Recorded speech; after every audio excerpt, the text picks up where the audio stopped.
sa isang maliit na dealership ng delivery vans sa probinsya.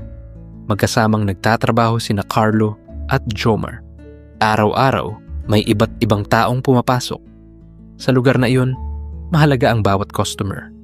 Ngunit magkaiba ang paraan ng pagtingin ni Carlo at Jomar sa mga taong dumarating.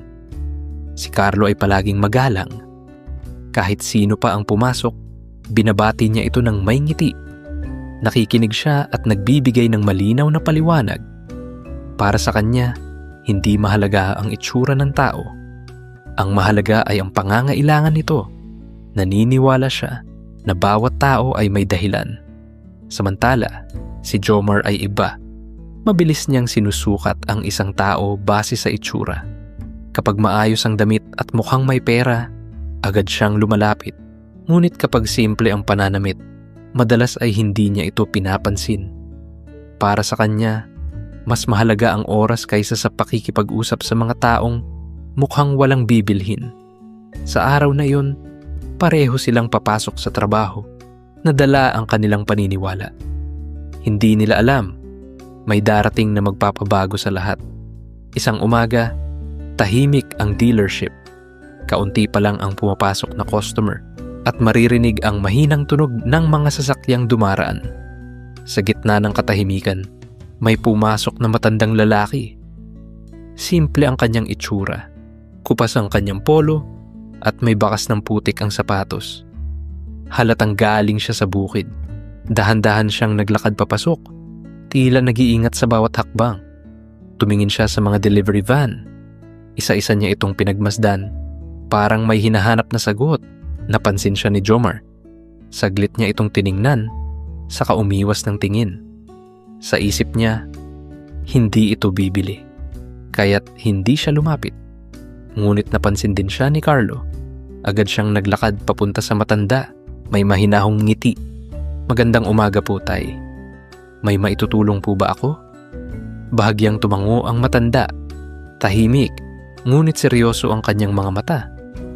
Maingat na inalalayan ni Carlo. Ang matanda papalapit sa isang delivery van. Hindi siya nagmadali. Dahan-dahan siyang nagsalita. Ipinakita niya kung gaano karami ang kayang kargahin ng van. Ipinaliwanag niya ang konsumo nito sa diesel at kung bakit ito matipid. Ikinuwento rin niya kung paano ito ginawa para tumagal kahit sa hirap ng daan sa probinsya. Habang nagsasalita si Carlo, tahimik lang na nakikinig ang matanda. Parang sinisilip ang bawat detalye sa sinasabi ng kausap. Sa kabilang banda, abala si Jomar sa isang customer na mukhang may kaya. Masigla siyang magsalita, puno ng kumpiyansa. Ngunit maya-maya, umalis din ang customer nang walang binili. Napatingin si Jomar kina Carlo. At sa unang pagkakataon, napaisip siya kung bakit patuloy pa rin ang kanilang usapan. Matibay ba ito kahit araw-araw bumiyahe? Mahinahon niyang tanong. Tumango si Carlo. Opo tay, ginawa po ito para sa matagalang gamit. Paano kung puno ng gulay? Hindi ba agad masisira? Ipinaliwanag ni Carlo kung paano kayang buhatin ng van ang mabibigat na ani. May lalim ang mga tanong ng matanda. Parang may mas malaking dahilan kung bakit siya naroon. At kahit hindi niya alam ang buong kwento, pinili ni Carlo na makinig ng buo. Naramdaman niya, ang usapan na ito ay mahalaga. Tiningnan niya muli ang delivery van, para bang tinitimbang ang bawat detalye. Ilang sandali pa, humarap siya kay Carlo. Kukuha ako, sabi niya. Bahagyang napangiti si Carlo. Ngunit may kasunod pa, hindi isa. Napatigil si Carlo. Ilan po? Maingat niyang tanong. Ngumiti ang matanda, simple ngunit may kumpiyansa. 3 muna. Biglang natahimik ang paligid. Napalingon si Jomar. Hindi siya makapaniwala sa kanyang narinig. Ang matandang kanina lang ay hindi niya pinansin. Bibili ng 3 van. Ang simpleng lalaking iyon ay isang malaking vegetable dealer. May malawak siyang taniman at kailangan niya ng mga sasakyan para sa negosyo. Agad niyang sinabi na itutuloy niya ang pagbili. Diretso kay Carlo. Walang tawad. Walang pag-aalinlangan. Tahimik lamang si Carlo. Maayos niyang inihanda ang mga papeles. Ipinaliwanag ang proseso. at tiniyak na malinaw ang bawat detalye. Hindi siya nagbago ng asal. Katulad pa rin ng simula, magalang at mahinahon. Para sa kanya, mahalaga ang tiwala ng kanyang kausap. Sa di kalayuan, nakatayo si Jomar. Pinapanood niya ang lahat. Unti-unti niyang naramdaman ang bigat ng sitwasyon. Ang customer na hindi niya pinansin ay siya palang pinakamahalaga sa araw na iyon. Sinubukan niyang lumapit, ngunit may pumipigil sa kanya dahil alam niya ang pagkakataon na minsan ay nasa harap niya ay napunta na sa iba at wala na siyang magawa kundi tanggapin iyon.